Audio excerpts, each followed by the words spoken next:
हमारी आज की कहानी का शीर्षक है राजा की शिक्षा। बहुत समय पहले की बात है। सुदूर दक्षिण में एक प्रतापी राजा हुआ करता था। राजा के 3 पुत्र थे। एक दिन राजा के मन में आया कि क्यों न अपने पुत्रों को ऐसी शिक्षा दूं कि समय आने पर वो राजकाज संभाल सके और उनमें अच्छे राजा का गुण आ सके। यही सोचकर राजा ने अपने सभी पुत्रों को दरबार में बुलाया और बोला, पुत्रों, मैंने सुना है कि नाशपाती एक ऐसा फल होता है जो सभी रोगों का नाश करता है। हमारे राज्य में नाशपाती का कोई पेड़ नहीं है। मैं चाहता हूँ कि तुम सब 4-4 महीने के अंतराल पर इस पेड़ की तलाश में जाओ और पता लगाओ कि वो कैसा होता है। राजा की आज्ञा से तीनों पुत्र बारी बारी से नाशपाती पेड़ की तलाश में गए और वापस लौट आए। सभी पुत्रों के लौट आने पर राजा ने उन सबको फिर से अपने दरबार में बुलाया और पेड़ के बारे में बताने को कहा। पहला पुत्र बोला, पिताजी, वह पेड़ तो बिल्कुल टेढ़ा मेढ़ा और सूखा हुआ था। तभी दूसरे पुत्र ने पहले को बीच में ही रोकते हुए कहा, नहीं नहीं पिताजी, वो तो बिल्कुल हरा भरा था, लेकिन शायद उसमें कुछ कमी थी क्योंकि उस पर एक भी फल नहीं लगा हुआ था। फिर तीसरा पुत्र बोला, नहीं नहीं भाइयों, लगता है आप लोग कोई गलत पेड़ देख आए हो, क्योंकि मैंने सचमुच नाशपाती का पेड़ देखा। वो बहुत ही शानदार था और उसके फल बहुत ही स्वादिष्ट थे। वह पेड़ फलों से लदा हुआ था। इस तरह तीनों ही पुत्र अपनी अपनी बात लेकर आपस में विवाद करने लगे, बहस करने लगे।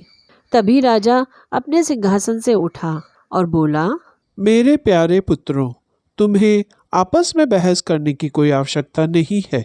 दरअसल तुम तीनों ही उस वृक्ष का सही वर्णन कर रहे हो। मैंने जानबूझकर तुम्हें अलग अलग मौसम में वृक्ष खोजने के लिए भेजा था और तुमने जो देखा वो उस मौसम के अनुसार था। मैं चाहता था कि इस प्रक्रिया के बहाने तुम्हें 3 बातें सिखा दूं। आज इस अनुभव के आधार पर तुम 3 बातों को गांठ बांध लो। पहली बात, किसी चीज के बारे में सही और पूरी जानकारी चाहिए तो तुम्हें उसे लंबे समय तक देखना, परखना चाहिए, चाहे फिर वो कोई व्यवसाय हो, वस्तु हो, विषय हो या फिर कोई व्यक्ति हो। दूसरा, जीवन में हर मौसम एक सा नहीं रहता है। जिस प्रकार पेड़ मौसम के अनुसार सूखता, हरा भरा या फिर फलों से लदा हुआ रहता है, उसी तरह से व्यवसाय हो या मनुष्य का जीवन, उसमें भी उतार चढ़ाव आते रहते हैं। अगर तुम कभी बुरे दौर से गुजर रहे हो तो अपनी हिम्मत और धीरज बनाए रखना। समय अवश्य बदलता है।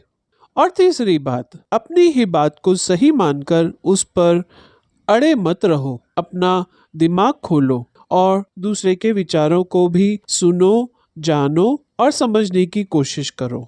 यह संसार ज्ञान से भरा पड़ा है। चाहकर भी तुम अकेले सारा ज्ञान अर्जित नहीं कर सकते। इसलिए जब कभी भ्रम की स्थिति बने, किसी ज्ञानी व्यक्ति से सलाह लेने में संकोच मत करो। साथियों, सचमुच राजा की यह शिक्षा तो आज के समय में भी उतनी ही मानने लायक है जितनी राजा के समय रही होगी। अगर आपको हमारे चैनल पर डाले गए वीडियोस पसंद आते हैं तो सब्सक्राइब करिए। यह बिल्कुल फ्री है। इस कहानी से संबंधित कोई भी सुझाव हो तो कमेंट करिए, लाइक करिए, शेयर करिए। धन्यवाद।